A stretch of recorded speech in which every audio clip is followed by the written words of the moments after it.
बाहर निकले तब सब पता चला। जब घर में थे, गांव में थे, तो हमें कुछ भी पता नहीं था कि बैंक की भी कोई चीज होती है।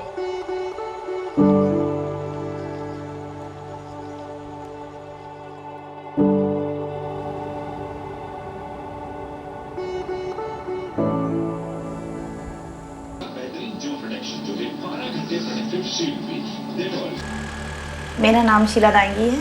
मैं ग्राम गुगाहेड़ा की रहने वाली हूँ। मैं खेती किसानी का काम भी करती हूँ, बैंक सखी का कार्य भी करती हूँ और एपीओ में भी सीआरपी हूँ। इसके बाद में हम पोल्ट्री फार्म का काम करते हैं, पशुपालन का कार्य भी करते हैं। एक साल में सब कुछ मिलजुल के तो कम से कम हम 7-8 लाख रुपए की कमाई कर सकते हैं। मेरा बचपन कुछ छूट गया। मैं पुलिस अफसर बनना चाहती थी जब छोटी थी, तब पैसों की बहुत कमी थी। बाकी पहले लड़कियों को बहुत कम पढ़ाते लिखाते थे।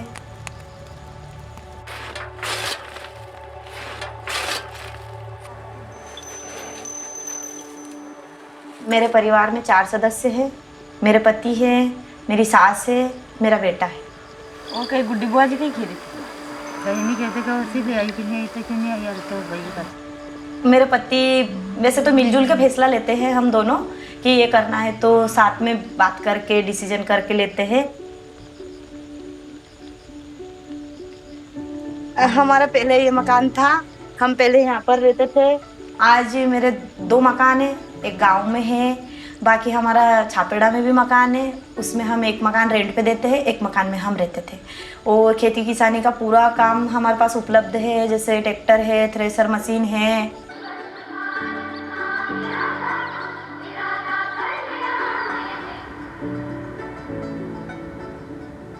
पहले हमारे गांव में छोटे छोटे ग्रुप बने थे एसएचजी के। ग्रुप बनने के बाद में फिर ग्राम संगठन बना, फिर हम एनआरएलएम में जाने आने लग गए।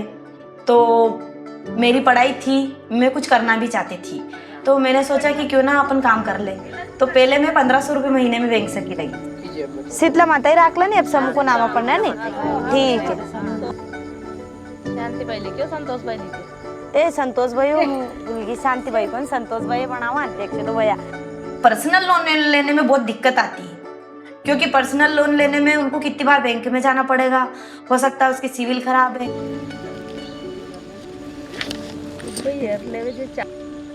बैंक से जुड़ी नहीं हो, उस बैंक से जुड़ी नहीं हो तो उसको लोन कैसे देगा। इसलिए हम एसएचजी में लोन लेना ज्यादा अच्छा समझते हैं।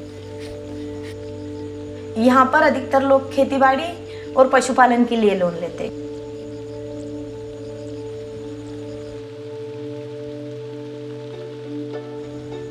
तो मेरे अंदर एक काम करने का वो था कि नहीं, मुझे खेती का काम करने के बजाय कुछ और करना है।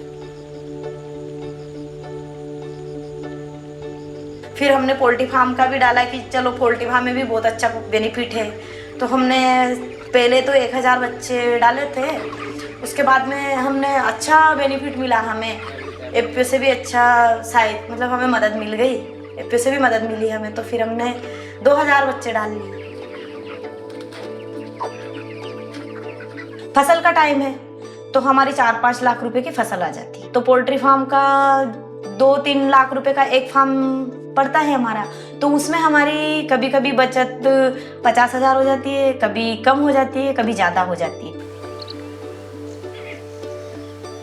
जब हमारे पास एक फसल में पैसे आते हैं तो हमने अभी मतलब 1-1.5 साल पहले तो हमने नया वाला ट्रैक्टर खरीद लिया था पूरा 7 लाख का।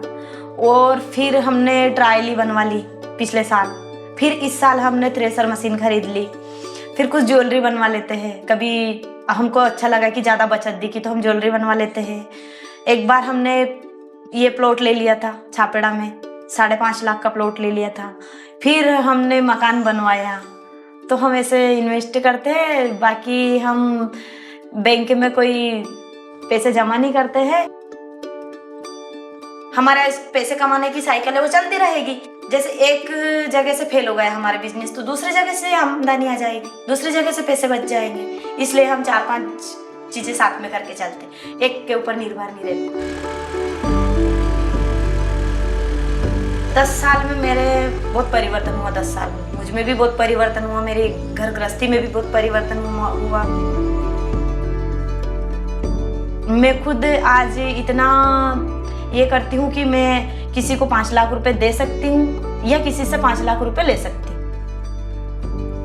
फैमिली भी इम्पोर्टेंट है, बाकी बिजनेस भी बहुत ज़रूरी होता है कि बिजनेस नहीं करोगे तो फिर आमदनी कहाँ से आएगी, आमदनी नहीं आएगी तो आप फैमिली को अच्छी लाइफस्टाइल कैसे दे सकते हो। अब मेरा सपना है कि मैं अभी 5 साल में मेरे बेटे को अच्छा पढ़ाऊँ, अच्छा पढ़ा लिखा के उसकी शादी करूँ, और भी कुछ रहे तो मेरा है स्कॉर्पियो लाने का सपना है बस।